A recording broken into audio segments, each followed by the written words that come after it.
Hi everyone, I am MrGamingGuitarist, and I'm here to review Season 3, Episode 4 of Halt and Catch Fire, and this episode was called Rules of Honorable Play, and of course I have to tell you, if you haven't seen this episode of Halt and Catch Fire, there are going to be full spoilers for this episode, so please...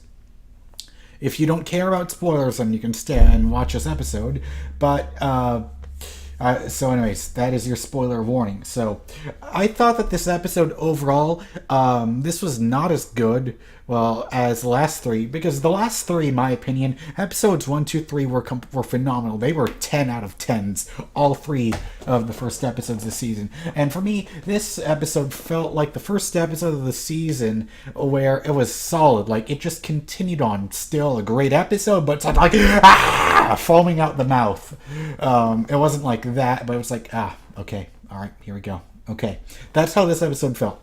So anyways, so once again, here we go. Let's talk about the good parts, and I'll talk about the scenes I liked. So I liked how it started off with Gordon actually writing things down, because before, I remember, it looked like he was having some sort of nausea or fever, where it looked like he was like almost being temporarily blinded by the lights in the last episode when Ryan said he was working with Joe, or we saw a little bit of that. And now we see him in a notepad where he says that he gets headaches and he's trembling and he goes through nausea almost every day. Some of the like different combinations of that every single day. So it almost feels like that was his cancer, or like something like that coming back, or after effects of it. I don't know. But it's very interesting because we see that a little bit later on. Other scenes that I liked about this episode. So we got to see Cameron and Doug really not getting along at all, because we see the thing from how she doesn't want swap meet to the swap meet code. She doesn't want it to translate over to C++, I believe is what it was. And yeah, it's just really weird seeing how they didn't get along at all.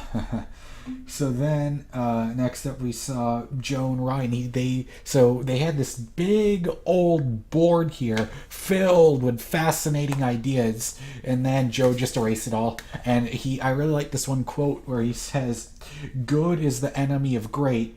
If anything's worth pursuing, we'll remember it tomorrow." That was just another great Joe McMillan quote. So next up, okay, so then we get to, I also like how we got to see so much more of Doug and Cameron really not getting along, because you see him trying to apologize, or not apologize, but say, hey, we got off on the wrong foot, and then Cameron still doesn't want to change the code over. So then Doug said, "Why don't you play along with others? Were you born this way? Or did an ex-boyfriend turn you into a man-hating bitch?" And then you could see her just trying to fucking lunge at him. And then you could see her headphones, because of course, 1986, no Bluetooth headphones back then. It was stuck to I believe it was like a Marantz tape deck or something, but it made all her music collection fall down. And then you saw her get a call. But then when she picked up the phone, though, the person said Catherine, and for a while I forgot that Cameron's not her real name. That's her dad's name, and she just used her dad's name after her dad died. So for quite a while I completely forgot that her actual name's Catherine. So it's like, something really important must be happening. So we got that scene where her stepdad tells her that and you could tell, like, she was really worried about her mom. Like, we don't know if her mom is sick or anything, or maybe she used to be sick. We don't know, but they said that they're going to sell her dad's stuff when they're going to Miami. So that makes me think, is there going to be an episode where Cameron goes to Miami because we've never seen her with her family. All we got to see is her talk about her dad, and so it's going to be really interesting if we get to see her interact with her mom and her stepdad. I'd really like to see how that pans out. So next up, Yeah, so it's interesting how she really hates Doug, but then she seems to be getting along just fine with Craig. And for a while, it kind of looks like Craig likes her a lot. We don't know if he's ever going to try anything with her, but I could sense it. But, anyways, so at the end, he said that Cameron said she didn't want to swap over any of the code of the mutiny code to retranslate it or translate it over to C++ because that's like the source of mutiny. That is where mutiny started. It was all from her in her bedroom. It's like the roots of mutiny, and she doesn't want to get rid of that. So now that makes more sense why she was so angry at Doug for just wanting her to just simply translate it over. So anyways, but then again, but then again, that goes with her big flaw is that she doesn't. I mean, she does, but mostly doesn't really work well with other people, and that's her biggest flaw because she thinks that her ideas are the best, and everyone should follow me because I know it's best. And sometimes, that's the thing that's great about this show: characters with flaws. Because sometimes it can be really boring to see a character that's perfect, has nothing wrong with them. Because of course the characters that are always the most interesting are the ones with flaws. So we really get to see. This episode really did feel like Cameron's episode tonight. We got to see a lot of her, and that is never a bad thing.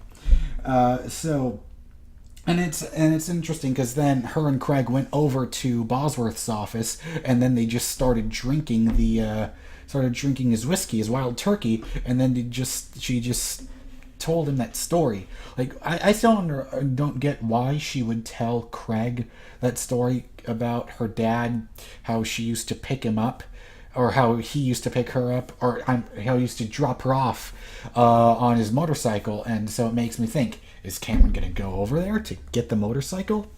I'd really like to see that. I think that would be a really interesting story to watch. And so it's interesting. Why would she feel enough to open up to him about that? Once again, we don't know. So then next up, so then we see this party where Diane takes Bosworth to, because even more, you can see that you can tell she kind of really does like him, and so far I don't think he is. We don't know where that's headed, but and then we see Joe at this fancy party, and then we see Joe and Bosworth have their first face-to-face meeting of the season, and it's really interesting because it was very confrontational. So we don't know if Bosworth is mad at Joe for the things that he did to Cameron and Mutiny. We really don't know. It's going to be interesting to see how this all plays out. Are they going to see each other again in the future?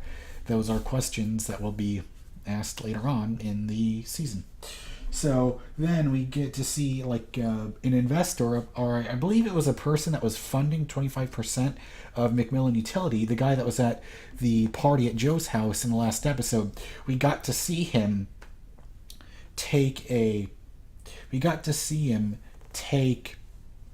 So he took cocaine, and yet he's still a minor. So then we got to see the scene of, I believe, the guy that took cocaine. I think they said his name was Topher. So we got to see Topher's dad, who funds 36% of Macmillan Utility, or his company funds 36% of it. And we got to see him really get mad at him. But then he said something where I forget what it was, but he said maybe those,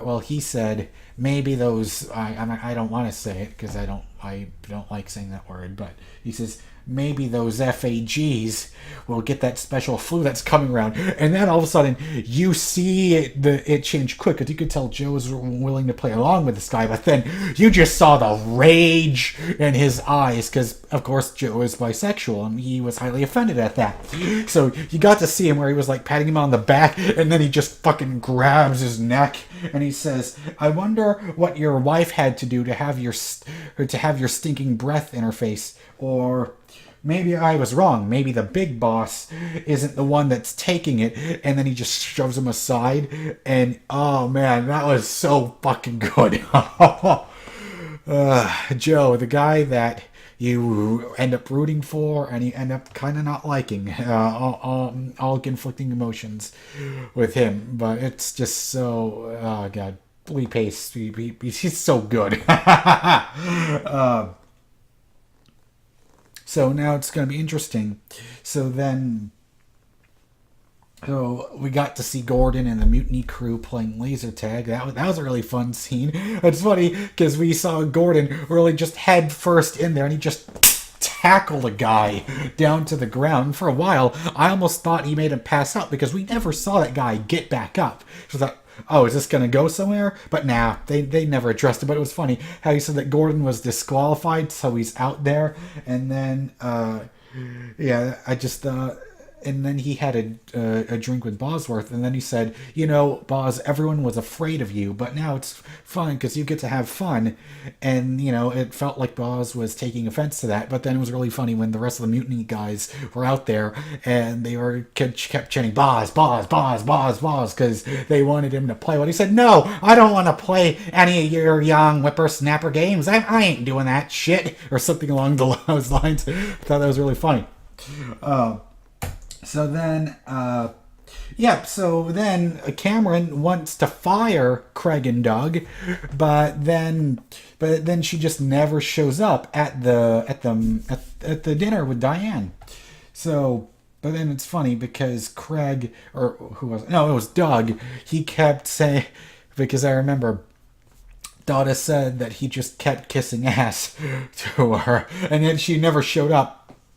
And it was interesting how Donna told it's funny because it's quite the tongue twister when you have to swap back and forth between that, saying Donna and Diane. It's kind of funny. So it's funny how Diane said, I wouldn't be happy about it, but it would be better than having to create something toxic, which means she wasn't completely against the idea of Cameron firing Doug and Craig. But then it turns out Cameron was never at the meeting because she just fell asleep, because, you know, she works late a lot and all this stuff, and, you know, you could tell that, you know, she's doing a lot now because she's like the main coder. So when Donna was saying that Diane said no, I thought that was really interesting. So why does Donna want to keep them around, even though Diane said it's fine? So I guess maybe Donna wants to teach Cameron a lesson, that she wants to play well with others, and because they made the decision together to get the swap meet, to buy swap meet, maybe then that would force them to be able to work together. But I thought that was really, really interesting. And, you know, it's a lesson towards Cameron. She has to learn how to work with others. So then we saw Joe and Ryan take this, we saw Joe and Ryan say that they found the code or a blueprint or whatever it is for ARPANET, and Ryan says it's something that's really old, and then Joe says, I want you to go into it and upgrade it before my credentials get taken away from it. So I think it's something for national security or something for homeland security. I don't know exactly what it is, but that's the thing. We don't know exactly what Joe and Ryan are up to, what they're trying to do. And Ryan keeps saying, you know, he has a lot of big ideas, but I'm really interested to see what it was. And so, yeah, it's going to be really interesting to see what it is. And next, it's just really, it was really fun seeing Gordon and Cameron play Duck Hunt. It's funny how Cameron was just an expert at it, because I've never played Duck Hunt before, but I heard it was kind of hard for people to aim correctly. It's kind of funny because the Zapper was almost like a precursor to the Wii. I never even really thought of it that much, but hey, interesting thought. So when you kept firing at it, it's funny because maybe she just kept imagining the ducks as being forms of as being forms of Doug and of Doug and Craig. I thought that was really funny. Anyways, but then you saw Gordon's hands shaking again. But if you remember back at the bar when he was having that drink at the laser tag arcade with Doug, you saw him, or with Bosworth, you saw him say that he didn't have any nausea. So it's like now his shaking is coming back. And yeah, it's real interesting. But then, we saw Cameron, or you saw Donna tell Cameron, hey, it's okay if you want to stay here. You stay here as long as you want. And so that really shows just how much more they've bonded and how much closer they're getting. So, it's really fun to see how these characters grow with each other the longer that the series goes on. And man, I hope, and once again, I hope this series continues forever. But anyways, I remember though but it was really interesting at the very end. The last thing we see is Cameron asking Gordon, when did, hang on, I got it written down. It says, yeah, she asked him, when did you know you were losing Cardiff? And that was the end of it. It's really interesting because it's felt like, she's losing ownership, or she's losing her total control of the company over to Diane, and with buying the whole swap meet guys. And then before at the meeting, or at the dinner, when Diane told Donna, are you sure that it's Craig and Doug that's the problem? Implying maybe Cameron's the problem. She needs to grow up. She needs to learn to work with others. So it's a really interesting power dynamic. There's a big power struggle happening at Mutiny now. It's like, whose company is it? Like, is it truly still Cameron's company, even though we already had even though Diane is investing a lot because she bought she owns Swap Meet, and now Mutiny owns Swap Meet, and so it's gonna be interesting to see how it plays out. And I remember when Craig said that he was going to do his solo he was venturing on doing a solo company, and Cameron liked the idea of it. Will Cameron, by the end of this season, leave Mutiny? Because, Mutiny is her baby, but is she going to leave it? Questions for the future, things that make me look forward to continuing to watch it. So anyways, this was a solid episode, and I guess you could say the only dislikes I have about tonight's episode was we didn't really get to see what Joe's plan was. I wish we could have seen that, but that's more of a nitpick. But overall, I would give this episode an 8 out of 10. It was great. It was solid. But nothing that made me foam out the mouth, think, oh my god, this is incredible. Because, yes, the series overall is incredible, but this felt more like slowing down the pace, giving some space and time to breathe a little bit. So those were my thoughts on this week's episode of Halt and Catch Fire. Let me know what you think in the comments below of this episode. And hey, and please subscribe to my channel so you don't miss out on my future episode reviews of Halt and Catch Fire. And anyways, hey, please tell your friends to watch Halt and Catch Fire. If they're interested in the 80s and they want to see the computer industry and they want to see great acting, great writing, you already know that if you watch the show. Anyways, yes, let's spread the word of the show around, because I want this show to continue on for as long as the creators want it to continue. I mean, let's get season 4, season 5, season 6. I want to see this keep on going. So anyways, or you keep it going, because of course, with a show, I would rather let a show run its course and get to an ending on its own rather than having it drag on and on and on and on and on. Whatever the creators, producers, writers, whatever they're comfortable with, of course. Just like how Breaking Bad ended after only 5 seasons, or how Penny Dreadful only ended after 3 seasons, or how Key and Peele ended after 5 seasons. Yeah, that's what I would want. So anyways, so yeah. Now, those are my thoughts on this episode of Halt and Catch Fire, and I can't wait to see what next week's episode has in store. Anyways, so yeah, please subscribe to my channel, leave a comment, and hey, check out my Patreon page. I would appreciate it. And you can also, I'd appreciate it if you wanted to support me over there. And of course, you can watch the N4G TV podcast, which which our newest episode will be about the PlayStation meeting that's happening tomorrow, and we will talk about the iPhone 7 announcement. So over there. So anyways, so thanks for watching, and I will see you on my next video. Bye.